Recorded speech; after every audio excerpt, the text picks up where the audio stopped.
सभापति महोदय, मैं चाहता हूं कि मैं अभी बात करूं सामाजिक न्याय और अधिकारिता विभाग की। मैं एक बात आपके बीच ये कहना चाह रहा था कि जब आदमी पैदा होता तो उसके कोई जाति नहीं होती, जाति पर समाज के बंधनों से, जमीन के रिश्तों से बनी।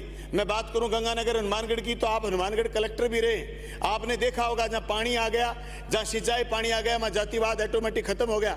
बटाईदार का और जमींदार का रिलेशन इतना जोरदार है कि उसके बीच में न तो छुआछूत है और न ही कोई जातीय भेदभाव है। ऐसी स्थिति वहां बची नहीं। लेकिन राजस्थान में ऐसे भी हिस्से आज भी जिक्र चलता है कि सरदार शहर में किसी ने घोड़ी पर नहीं चढ़ने दिया। आज भी बात करते हैं, पाली के उस गांव में गया था मैं जहां जितेंद्र मेघवाल का कत्ल हुआ। 250 घर ऐसे थे जो भूमिहीन है। पाली जिले में बहुत सारी जमीनें ऐसी पड़ी हैं जो जमीन आज भी सिवाय चक पड़ी हैं। उस भूमिहीन किसान, वो किसी जाति का हो, उसके लिए सबसे बड़ा दंश है। वो आज भी उस गांव में पीड़ित इस बात से कि जिसकी बटाई पर जमीन करते हैं वो जमीन का मालिक उनके पास साथ दादागिरी करता है। ये मैं देख के आया हूं मेरी आंख से, और मैंने वहां के कलेक्टर को भी चिट्ठी लिखी, माननीय मुख्यमंत्री को भी चिट्ठी लिखी कि आपके पास हजारों लाखों हेक्टेयर जमीन पड़ी है, आप उन गरीबों में जमीन बांटिए। रिश्ते जाति से, जमीन से बने हुए हैं, इसलिए हम चाहते हैं कि ये भेदभाव, जातीय भेदभाव खत्म करना है। तो हम आए बार भाषण दे दें और मंत्री जी शाम को जवाब दे दें। अब 1 साल बाद ही चर्चा होगी। सभापति महोदय, इस बात के लिए रोड मैप तुम्हारे पास हो। दूसरे दिन चले साहब जालोर में फिर घटना होगी साहब, मटकी की बात को लेकर के बच्चे को पीट दिया गया। अब लोगों ने कहा साहब मटकी का कांड नहीं हुआ, चलो छोड़ो, आपकी बात सही है, मटकी कांड नहीं हुआ, लेकिन आप बताइए गोंडवाड़ में, आप सिरोही में जाइए, आप जाइए पाली में, आप जाइए जोधपुर के उस क्षेत्र में जहां आज भी मिड डे मील में आपको कोई एससी की महिला भोजन बनाने वाली नहीं मिलेगी। सभापति महोदय, आपको मटकी की कहां प्रमाण की जरूरत है? आज भी स्कूलों में बैठ के अलग अलग हैं, आज भी टीचरों की अलग अलग टूंटियां लगी हुई हैं। आप एक स्कूल में उस गांव की बात मत करिए, आप पूरे क्षेत्र में घूम के आइए। मैं सन 2001 में जोधपुर के गांव में गया था जब एसएफआई का प्रशिक्षण शिविर था। इतना भयंकर जातिवाद था वो। आज भी 2023 में अगर ये स्थिति कायम है तो इससे बुरी बात कुछ नहीं हो सकती।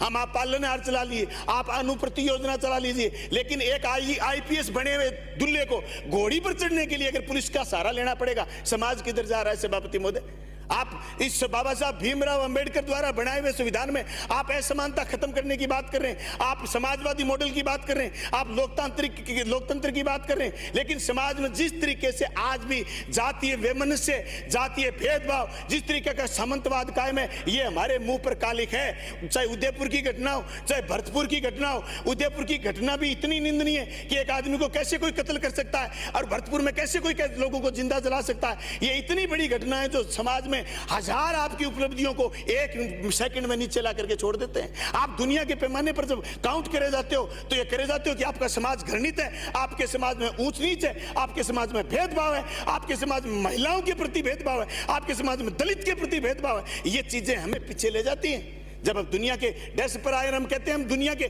महान गुरु बनेंगे, दुनिया के विश्व गुरु बन जाएंगे, लेकिन आज जो स्थिति बनी हुई, इस स्थिति में हम विश्व गुरु बनने तो दूर की बात, हम तो हमारे पुरखों के वो नारे पे जुटला रहे हैं, वसुधैव कुटुंबकम की बात करते थे, हम तो उन नारों को पीछे छोड़ रहे हैं। सभापति महोदय, मैं आपके सामने बात रखना चाहता हूं कि इतना डरा हुआ, सहमा हुआ समाज कैसे हो सकता है?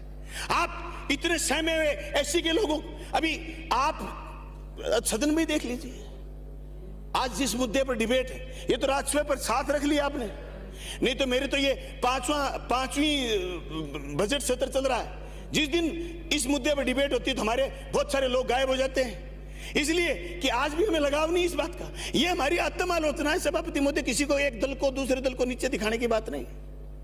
आप विराजने संविधान के द्वारा प्रदत्त अधिकारों, नहीं तो आपको भी यहां कोई नहीं विराजने देता। अगर राजाओं का राज होता तो आप यहां नहीं होते, हम यहां नहीं होते।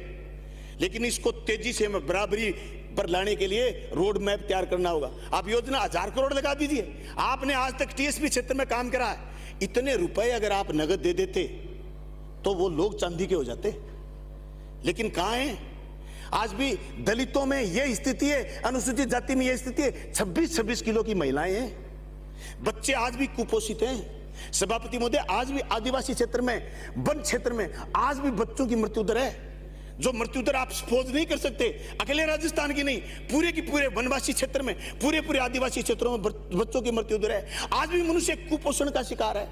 हम कह रहे हैं कि हम निरोगी राजस्थान का सपना ला रखा है, हमने ये कर रखा है कि हम राजस्थान को निरोग कर देंगे, लेकिन निरोग के साथ साथ हम राजस्थान में समानता जब तक नहीं लाएंगे तो सभापति महोदय मैं मेरी बात दोहराना चाहूंगा, एक गाड़ी में 4 टायर हैं, एक टायर की हवा कम हो जाएगी, गाड़ी खींचने लग जाएगी, और 2 टायरों में हवा कम हो जाएगी, गाड़ी एक्सीडेंट कर देगी, आपके जीवन को खत्म कर देगी। ये स्थिति आज भी समाज में असमानता का भेद है। इस असमानता के भेद को पाटने के काम के लिए आया था आरक्षण, और उस आरक्षण की मुखालफत करते हैं लोग। मैं कहता हूं समाज में अगर बराबरी चाहती है तो आरक्षण को फिर आगे करिए। आप अभी आप देख रहे हैं तो देश में हो क्या रहा है, आईएएस सीधे भर्ती हो रहे हैं सभापति महोदय। जो जिस आरक्षण का बेर, मीठा बेर आपने तोड़ के खाया था, वो आपके बच्चों के हाथ से छीना जा रहा है। सीधे आईएएस भर्ती हो रहे हैं, जो आपके और हमारे और संविधान के लिए खतरा है। सभापति महोदय ये बातें राजनीतिक विरोध की नहीं है, ये हकीकत है। क्या मतलब रह जाएगा? आप सरकारी नौकरी नहीं निकालेंगे, प्राइवेट नौकरियां निकालेंगे, आरक्षण उसमें बचा ही नहीं। अरे अखबारों में बड़े बड़े लेख लिखते हैं, व्हाट्सएप यूनिवर्सिटी पर सारे दिन लोग ये कहते हैं कि देखो आरक्षण वाले लोगों ने क्या कर दिया।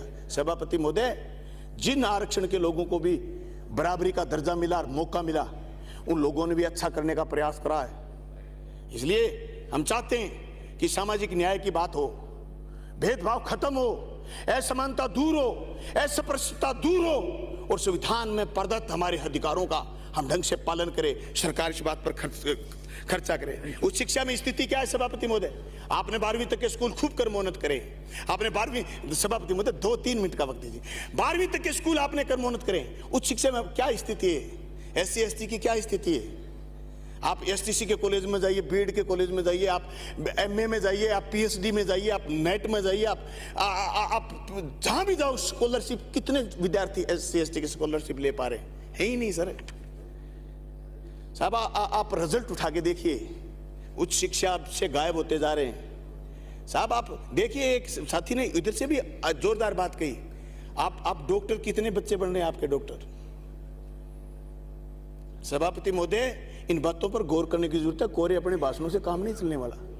हमें बराबर ला के खड़ा करना है, समाज में असमानता की खाई को पाटना है। तो सभापति महोदय, इन लोगों के लिए, दबे कुचले लोगों के लिए विशेष पैकेज की जरूरत है, और पैकेज के साथ साथ इस माहौल बनाने की जरूरत है। सभापति महोदय, अगर घर में माहौल अच्छा नहीं है तो कितना ही अच्छा भोजन बना हुआ खा नहीं सकता कोई।